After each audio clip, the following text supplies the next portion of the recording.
کیونکہ ہمارے معاشرے میں یہ بات بھی عام ہے کہ کچھ لوگ پروفیشنل ہوتے ہیں استخارہ کرنے والے، کہ لوگ ان کے پاس جاتے ہیں اور کہتے ہیں کہ اچھا یہ لڑکے کا نام ہے، یہ لڑکی کا نام ہے، آپ اس کے بارے میں بتائیے کہ یہ رشتہ کامیاب رہے گا یا نہیں رہے گا.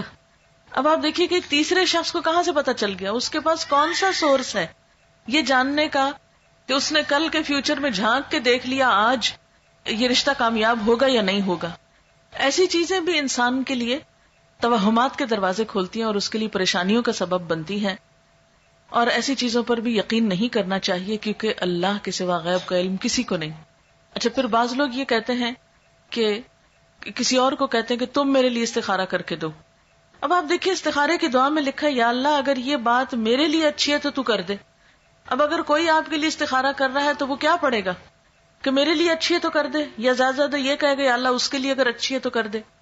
اچھا، بعض لوگ استخارے کے ساتھ خواب کو لازم کر دیتے ہیں. وہ کہتے ہیں استخارہ اور خواب لازم و ملزوم چیز ہے.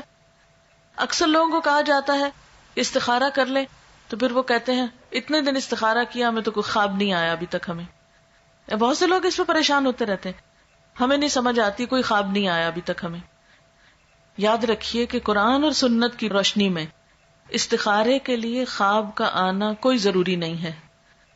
وہ سمپلی کیا ہے، ایک دعا ہے، یا اللہ اگر یہ کام اچھا ہے تو مبارک ہو جائے، آسان ہو، نہیں اچھا تو اس کو ہٹا دے، دور کر دے مجھ سے.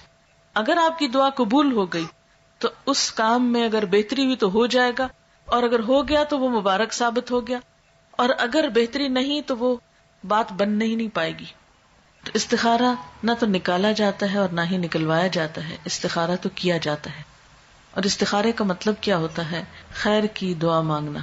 ہمارے ہاں اس کا کانسیپٹ کیا ہے کہ ہم یہ سمجھتے ہیں کہ شاید استخارہ غیب کا علم جاننے کا نام ہے. اس کو ہم نے ایک طرح کی فال بنا لیا ہے، جبکہ فال لینا بھی اسلام میں پسندیدہ نہیں ہے، کیونکہ غیب کا علم تو اللہ کے سوا کسی اور کو ہے ہی نہیں. کل کیا ہونے والا ہے یہ کسی کو نہیں پتا. کوئی شخص بھی جو یہ غیب دانی کا دعویٰ کرے یا اس قسم کی کوئی بھی باتیں کرے وہ ہمارے دین میں پسندیدہ نہیں.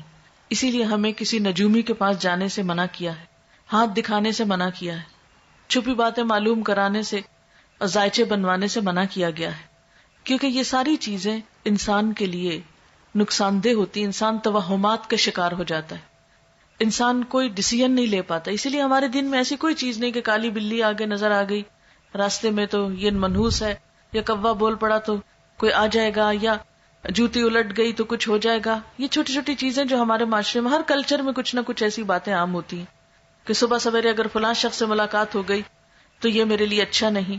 ہمارے دین میں کیا ہے کہ ہر خیر اور شر کا مالک اللہ ہے. کوئی کسی کو نقصان نہیں دے سکتا جب تک اللہ نہ چاہے، کوئی کسی کو فائدہ نہیں پہنچا سکتا جب تک کہ اللہ نہ چاہے.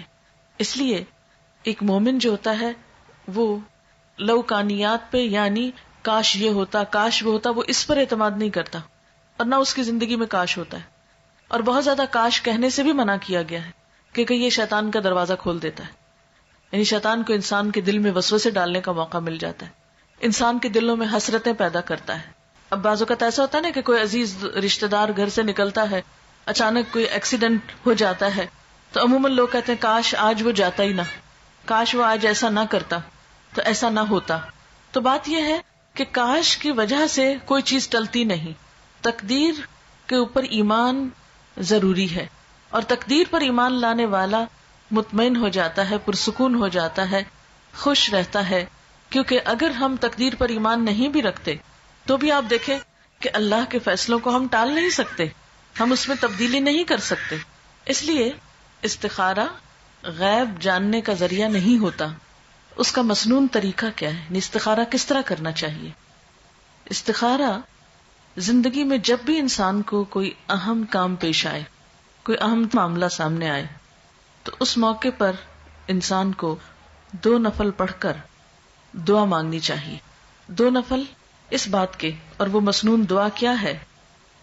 وہ مسنون دعا ہے اللہم انی استخیرک بعلمک واستقدرک بقدرتک واسألک من فضلک العظیم فانک تقدر ولا اقدر وتعلم ولا اعلم وأنت علام الغیوب اللہم ان کنت تعلم ان هذا الامر خیر لی فی دینی ومعیشتی وعاقبت امری فاقدرہ لی ویسرہ لی ثم بارک لی فیہ وان کنت تعلم ان هذا الامر شر لی فی دینی ومعیشتی وعاقبت امری فاصرفہ عنی واصرفنی عنہ وقدر لی الخیر حیث کان ثم اردنی بہ.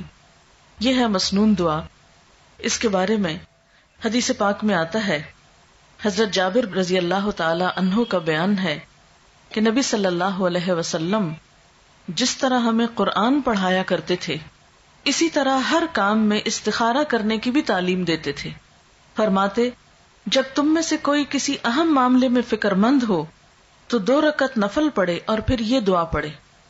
یعنی آپ صلی اللہ علیہ وسلم جیسے قرآن پاک کی کوئی سورت سکھاتے تھے ایسے ہی یہ دعا سکھاتے تھے اپنے صحابہ کو. اور ساتھ ہی کیا تعلیم دیتے کہ جب بھی کوئی اہم کام ہو، اہم معاملہ ہو تو کیا کرو؟ نفل پڑھ کر یہ دعا پڑھو. اہم کاموں میں خود مثلاً جس کی شادی ہے، شادی ایک اہم فیصلہ ہے نا زندگی کا، جس کی شادی ہے وہ خود بھی پڑھے یہ نفل اور ماں باپ بھی پڑھے، ماں یا باپ دونوں میں سے کوئی ایک پڑھ لے. اس کا ترجمہ کیا ہے اور یہ کیوں پڑھا جائے؟ نبی صلی اللہ علیہ وسلم نے فرمایا استخارہ کرنے والا کبھی نامراد نہیں ہوتا، استخارہ کرنے والا کبھی نامراد نہیں ہوتا، مشورہ کرنے والا کبھی نادم نہیں ہوتا، اور کفایت شعاری سے کام لینے والا کبھی کسی کا محتاج نہیں ہوتا.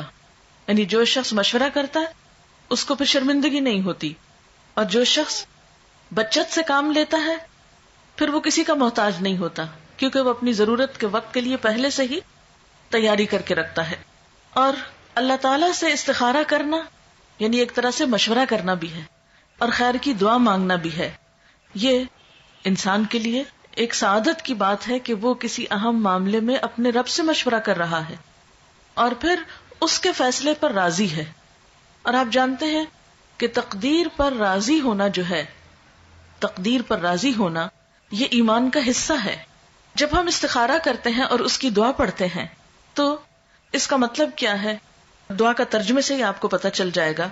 ترجمہ ہے خدایا میں تجھ سے تیرے علم کے واسطے سے خیر کا طلبگار ہوں، تیری قدرت کے ذریعے تجھ سے تیرے عظیم فضل کا سوال کرتا ہوں، اس لیے کہ تو قدرت والا ہے اور مجھے ذرا قدرت نہیں، تو علم والا ہے مجھے علم نہیں، تو غیب کی ساری باتوں کو خوب جانتا ہے.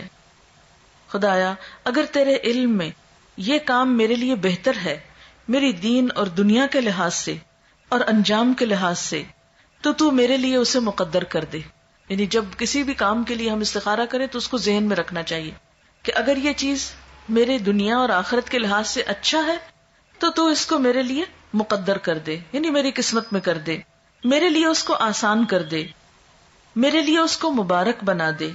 اور اگر تیرے علم میں یہ کام میرے لیے برا ہے میرے دین اور دنیا کے لحاظ سے اور انجام کے لحاظ سے تو اس کام کو مجھ سے دور رکھ اور مجھے اس سے بچا کے رکھ اور میرے لیے خیر اور بھلائی مقدر کر دے جہاں کہیں بھی ہو، پھر مجھے اس پہ راضی بھی کر دے. کتنی خوبصورت دعا ہے. یہ ہے دراصل استخارہ کہ اللہ اگر تو یہ چیز میرے حق میں اچھی ہے تو اس کو آسان کر کے مبارک کر دے، اور اگر اچھی نہیں تو اسے ہٹا دے مجھ سے اور مجھے اس سے ہٹا دے. اب آپ سوچئے کہ اس استخارے کی دعا کا نتیجہ کیا ہونا چاہیے؟ یہی نا کہ یا تو کام ہو جائے یا پھر نہ ہو. اگر ہو جائے تو پہلے سے ہی ہم نے دعا مانگ لی کہ اللہ اب یہ ہمارے لیے بہت اچھا ثابت ہو، اور اگر نہیں ہوتا تو بھی ہمیں اس پہ راضی ہو جانا چاہیے، تسلی ہونی چاہیے کہ اللہ کو منظور نہیں اور اس میں ضرور ہمارے لیے کوئی بہتری ہے کہ اس کام کے ہونے کا سبب نہیں بنا. اور اس طرح انسان جو بھی فیصلہ کرتا ہے اس پر نادم نہیں ہوتا، پشیمان نہیں ہوتا، بعد میں پچھتاتا نہیں. اگر کام کرنے کے بعد انسان سمجھتا ہے کہ بہت اچھا رہا، سب ٹھیک ہو گیا اور اچھا رہا، تو بھی کیا سمجھتا ہے کہ یہ میرے رب نے مجھے عطا کیا ہے، اس کو کوئی تکبر نہیں آتا اس پر. اور اگر کام ہو جاتا ہے اور بعد میں دیکھتا ہے کہ اس کا نتیجہ اچھا نہیں نکلا تو بھی اس میں ندامت نہیں ہوتی کہ میں نے تو اللہ سے دعا کی تھی، اگر پھر بھی ٹھیک نہیں ہوا تو اس میں بھی ضرور میرے لیے کوئی سبق ہوگا. کیونکہ قرآن پاک میں یہ بھی آتا ہے نا، عسیٰ ان تحبوا شیئا وہو شر لکم وعسیٰ ان تکرہوا شیئا وہو خیر لکم. ہو سکتا ہے کہ ایک چیز تمہیں بہت پسند ہو اور وہی تمہارے لیے اچھی نہ ہو، اور یہ بھی ہو سکتا ہے کہ ایک چیز تمہیں بالکل اچھی نہ لگتی ہو، تمہارے دل کو نہ بھاتی ہو، اور اس میں تمہارے لیے بہت بڑی بھلائی ہو. اس لیے آپ صلی اللہ علیہ وسلم نے کیا فرمایا کہ استخارہ کرنے والا کبھی نامراد نہیں ہوتا. اچھا، اب آپ دیکھیے کہ جیسا کہ آپ صلی اللہ علیہ وسلم نے فرمایا ہے کہ خدا سے استخارہ کرنا اولاد آدم کے لیے سعادت کا باعث ہے، تقدیر پہ راضی ہو جانا بھی اولاد آدم کے لیے سعادت یعنی خوش قسمتی کی بات ہے، اور انسان کی بدبختی یہ ہے کہ وہ اللہ سے استخارہ نہ کرے اور خدا کی قضا پر یعنی تقدیر پر ناخوش ہو. یہ بدبختی کی بات ہے. اچھا، یہ ہے استخارے کی روح اور یہ ہے اس کی جسٹ.